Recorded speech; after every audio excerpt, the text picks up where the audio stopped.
What's up YouTube, Dave with YUGIOH, bringing you the most talked about deck at this moment in time, and that is the winning deck of YCS Bochum. So before we get started, a massive congratulations to Marco Perico, who won YCS Bochum with this exact deck right here. He did very, very well, beating Pendulum Magicians in the final, and a surprise Zephyr deck in the semis. Now, obviously, it's a very, very good deck, and kind of really caught the meta out off guard. On top of that, it was one of the nicest YCSs to see, because the variety of decks being played was probably the most I've seen for a long, long time. So it was a very, very good and varied kind of tournament. And of course, Marco came out on top. So without further ado, I'm going to take you through the deck profile. We'll show you what he's got, even the nice little text he's put in, and kind of go from there. So we start off, of course, with the main deck. So he starts off with Triple Lee, the World Chalice Fairy. This is the strats of the deck. This is your searcher, which is why you play it at 3. But he also plays a very, very nice tech of Herald of Orange Light in the main deck. So should you open up multiple Lees and they be dead, you can actually get rid of that quite nicely. And Lee obviously has the effect to recycle itself by pitching a card as well, so it gets dead cards out of your hand, which is very, very useful to kind of help push your plays forward. But of course, it is your transmodified target to get you into your Agent of Creation Venus, which then can lead you into your Skuldred once you link up some of your monsters and stuff like that. So it's still a very, very good card, very, very useful, and can do a huge amount for the deck. Next up, he plays Triple World Legacy World Chalice. Again, a very, very important card. It is a Thunderking roll on the board, whether it's been normal or special summoned. But if it's been normal summoned as well by the tribute, when it leaves the field, it brings out 2 World Chalice monsters from your deck, so it gives you more resources to push your plays forward. And of course, it's quite easy to make it leave the field when you just link it up. He then plays 2 Beckoned by the World Chalice, probably the best of the vanillas. And then 1 World Chalice Guard Dragon. These are interesting choices. The Guard Dragon at 1. Guard Dragon has that ability to recycle a monster from the graveyard, or a normal monster from the graveyard, which you play 5 of anyway. 6, including the Gemlite Garnet, and they always kind of seem to float into your graveyard straight quite easily. So Guard Dragon is a nice little one to play that, and he obviously saw it as too much of a brick to play it anymore, which is fair enough. Then Triple Agent of Creation Venus and Triple Mystical Shine Ball. Like I said, if they're dead in hand, you've got ways of getting rid of it. But if you normal summon this, or of course get it off of Lee with Transmodify, your Shine Balls then get you further afield and into your bigger monsters and main monsters that you need. Then he plays with a nice little tech, which was the 1 Eva and 2 Herald of Orange Lights. Now obviously you send Eva off of the Brilliant Fusion, that in turn then combos off nicely to banish and search out your Herald of Orange Lights. So kind of one of the best boards you can end with this is like a Gamma Seal plus Herald of Orange Light in your hand, and maybe an Ash Blossom in your hand, and then any of your link monsters that you want to have on the board or be kept on the board. 9 times out of 10 is probably YUGIOH, because then he allows you to bring out a Kaiju on board, so you'll have the Kaiju as negation protection with the Kaiju Waterfront or Kaiju Waterfront. Triple Ash Blossom, which with the most recent news is now considered to be relatively budget, in the sense that depending on how easy it is to pull from the legendary Kyber sets, or if it's actually made as a promo, would be very, very good for everyone involved, because the most expensive card in Yu-Gi-Oh! At this moment in time that's being played becomes easily accessible to all of the players in the game. He then plays a nice Kaiju lineup. So you've got the Thunder King, which is basically your big 3300 beta and like a on-board Utopia Zexal. You've got the Dogoran, which has the Regeki, and then you've got the Gamma Seal, which is your Negator. Now, obviously, the best thing about these is with the Kyoto Waterfront, you're putting stuff into the graveyard very, very easily and consistently, and that means these are now live all the time. So you very rarely want to actually give any of these to your opponent. You mainly want to get them out on board by searching them off of Kyoto Waterfront and then special summoning them off of Skuldred. You can have the Dogoran if you're going second to be more aggressive. The Thunder King, again, is more aggressive but can be defensive, and your Gamma Seal is of course your most defensive card. He then finishes off with the one Gemini Garnet, which can be a brick, but because it's a normal monster, you can actually use and abuse him if you open it up, because you can normal summon him into like one of your link monsters and move your plays that way. And then finally, the one Rescue Ferret, which this is probably one of the very few decks that can use and abuse Rescue Ferret to such an extent because of the range of monster levels it's got in front of it, and the ability of 9 times out of 10 always having a link monster on board to kind of push that play forward, especially with additional normal summons from Seraphinite, should you need it. Now onto the spells, speaking of which, we play triple Brilliant Fusion. What's really, really nice about this card in the sense that not only does it give you Seraphinite, additional normal summon and stuff like that, but you can use and abuse this, because when it's stuck on the field, if you've got an Ingrusu, this is a nice easy send and send, because it just sends one card on the field on either player's side of the field, so this can be very, very helpful for you. Triple Transmodifier, you want to be getting your Agent of Creation Venus on the board as soon as you possibly can. So if you do open up with a Lee, she technically, and a Transmodifier, she technically counts as an Agent of Creation Venus, so it's very, very good to play that at free. Double Twin Twisters to deal with any back rows should you be going first or even second, which can be very, very nice to stall your opponent out and stop their pendulum scales if they can't recoup. The one World Legacy World Heart gives you a bit more protection in grave and allows you to cycle back some of your World Chalice monsters for either discard fodder or of course just to get your World Chalice link monster effects off to special summon and keep your board going. The one Soul Charge, which as you can see in the final was actually a game winner for him. The one Foolish Burial. The one Unexpected Die to get your first turns going off a little bit quickly. These are probably one of the first few that get sided out into his side deck and stuff like that.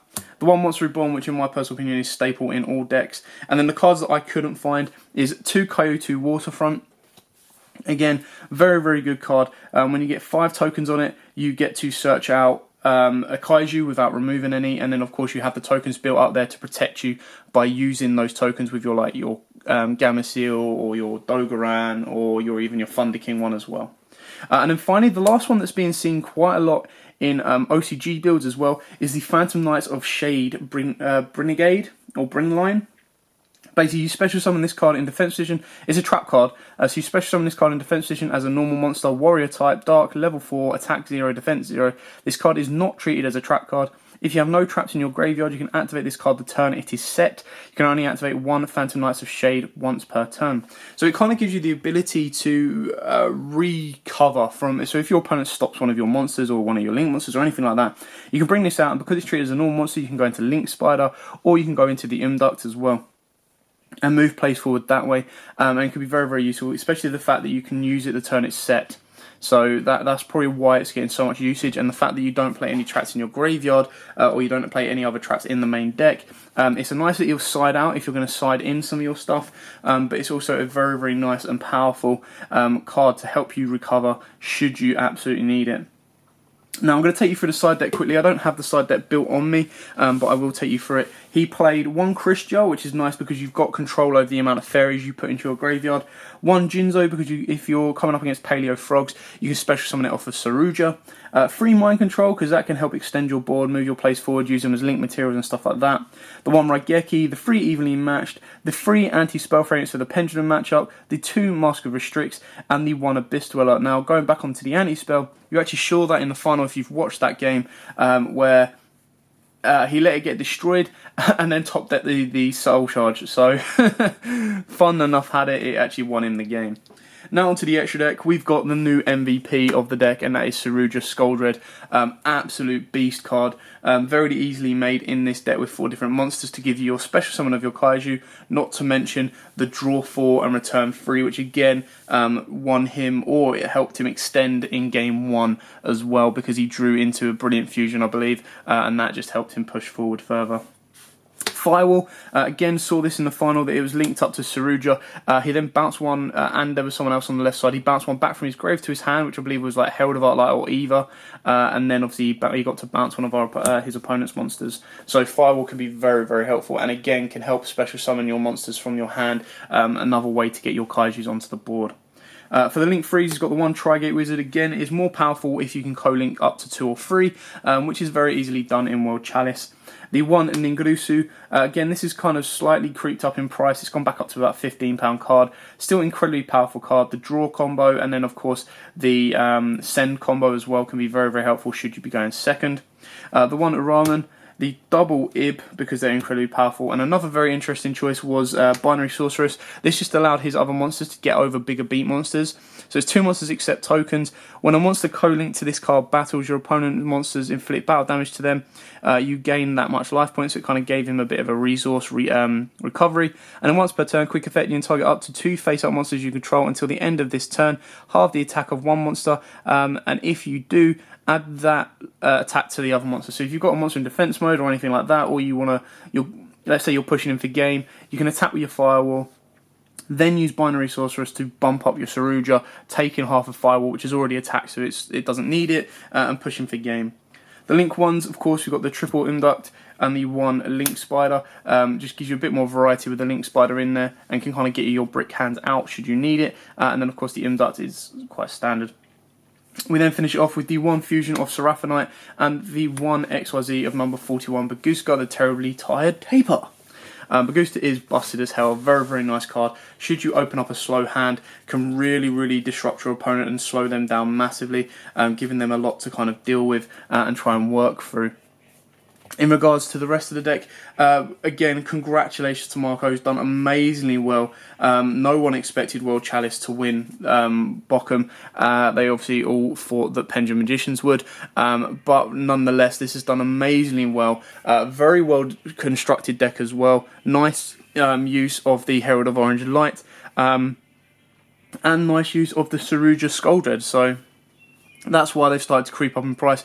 It was nearly a 2,000 player YCS, so to finish first out of 2,000 players is a massive achievement. Congratulations to everyone else that did well at Bochum as well, topping in 32, because as I said, a 2,000 person event is obviously going to be very, very competitive. So congratulations again to Marco for winning it. I hope you like his deck. I think he's a very, very nice deck, especially one that's out of the box for this current meta. But don't forget to like, comment, subscribe, share. Till next time, guys, as always. Oh, actually, before I go, coming up tomorrow, we are starting a 7-day special mini-series, and I'm not going to tell you exactly what it is. You should be able to guess it by now, but it leads up to our 700th video.